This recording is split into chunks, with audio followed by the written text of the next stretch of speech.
Yo, this is Doodelay here, bringing you all the backward asinine facts about this thing, the platypus. A few of you suggested that I make a video on this awkward abomination, and because it was suggestion week, I decided to take this breathing catastrophe head on in order to make your daily lives a little worth living. And so I researched it, and that's when I realized that the platypus is far stranger than I had ever imagined. It's freaking awesome, right? So I'm gonna learn you some shit, and maybe somewhere during this awkward ass animal will leave you just as conflucked as it left me. Suppose I should inform you that evolution has really lagged behind regarding the platypus's existence, because it really should be classified as a living fossil if it hasn't been already. Why is that, you ask? Because it is, without a shadow of a doubt, within its transitional stages between a reptile and a mammal. That's right, you creationists, you heard me, goddammit.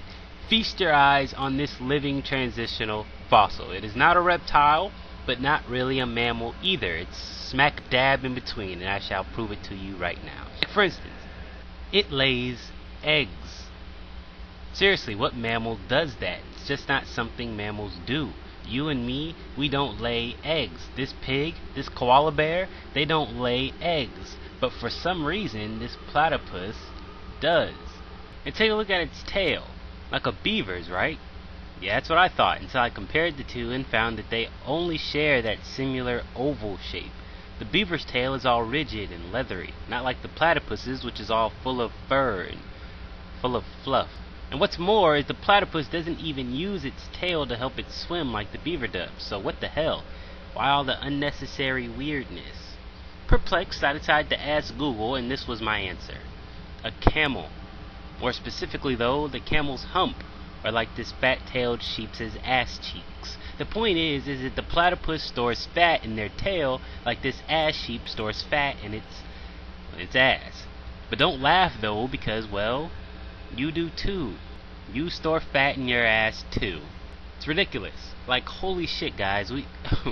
We all have fat reserves in our asses, and we like them.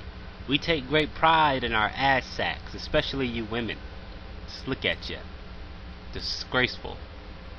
Anyways, the weirdness doesn't just stop at the tail by far. Oh no. It also has these unnaturally webbed feet that they use to paddle through the water with like dogs. But because their feet are webbed, they're actually surprisingly fast swimmers. And I gotta say, I was surprised to find that they were good swimmers, because honestly, this thing fails. So naturally I suspected that its swimming skills would be pretty failed too, but nope. As you would have guessed, the platypus can also walk on land. However, what you are now currently witnessing is two highly unusual anomalies taking place simultaneously as the platypus tracks across this grass. The first thing you can't really see because the grass is in the way, but this unsightly creature is actually walking on its knuckles, like a gorilla. It's knuckle walking, because it doesn't want to injure its webbings, presumably. Who knows why it knuckle walks, really, and quite frankly, who the hell cares? Just looking at it makes me happy. The other odd thing about the platypus is that its gape is really wide, like a crocodile's or a Komodo dragon or other reptilian creature. The legs, they aren't positioned under the body like a regular mammal's are. They're positioned on the side like a reptile.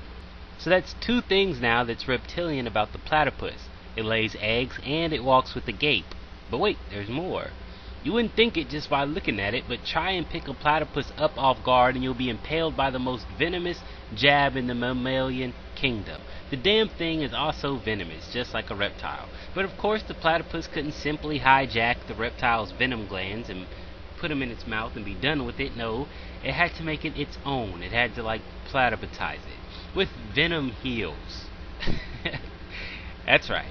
I bet you never seen some shit like this before. Scientists call it a spur, but I'm definitely sticking with the platypus's natural-born gift of high fashion and calling it a venom heel, as it should be called. In all seriousness though, if this thing impales you with its heels, you're gonna be in for some excruciating, burning sensation type pain for days, and heightened sense of pain for weeks and months after that, so don't touch it.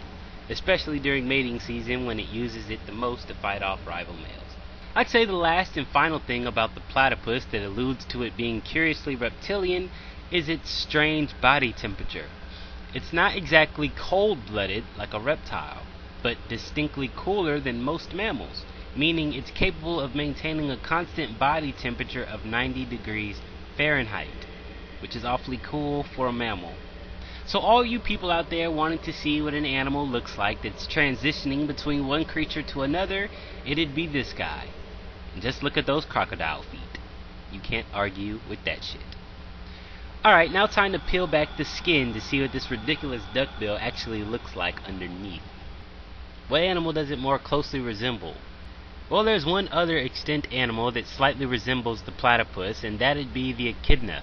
Which should be no surprise, seeing as how the echidna is the platypus's closest living relative, meaning that this platypus and this echidna were once the same animal at one point in Earth's history. Two remaining relatives among a declining little order known as the monotremes. How do we know that they shared an ancestor? Well, there are a variety of reasons, like fossil evidence and DNA analysis, but we can also come to that conclusion simply by comparing the two. But first, let's look at the platypus's skull, because this shit looks really jacked up. The most obvious bit of strangeness, though, is the open wedge in the center of their face. What's hiding underneath the rubbery bill is actually quite useful for the platypus, because it turns out that this is actually what it hunts with. It uses a technique known as electroreception. That's pretty unique, right? Which is the ability to sense the electrical pulses an animal's muscles produce each time that it moves. So if you and I were in the water, like moving around and shit, it wouldn't hear us, it wouldn't see us, it would feel our electrical impulses.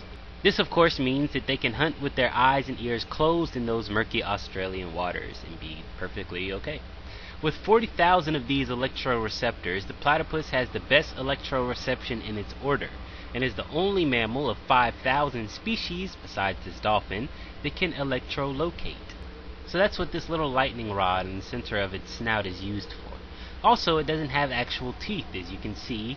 Those pads are actually made of keratin, which I'm sure you already know is what your fingernails are made out of. And now to the claim that the echidnas and the platypuses were once one and the same. Hell, they're pretty much the same animal even today. Platypuses lay eggs. Echidnas also lay eggs. Platypuses have rubber-like bills, and echidnas have rubber-like bills.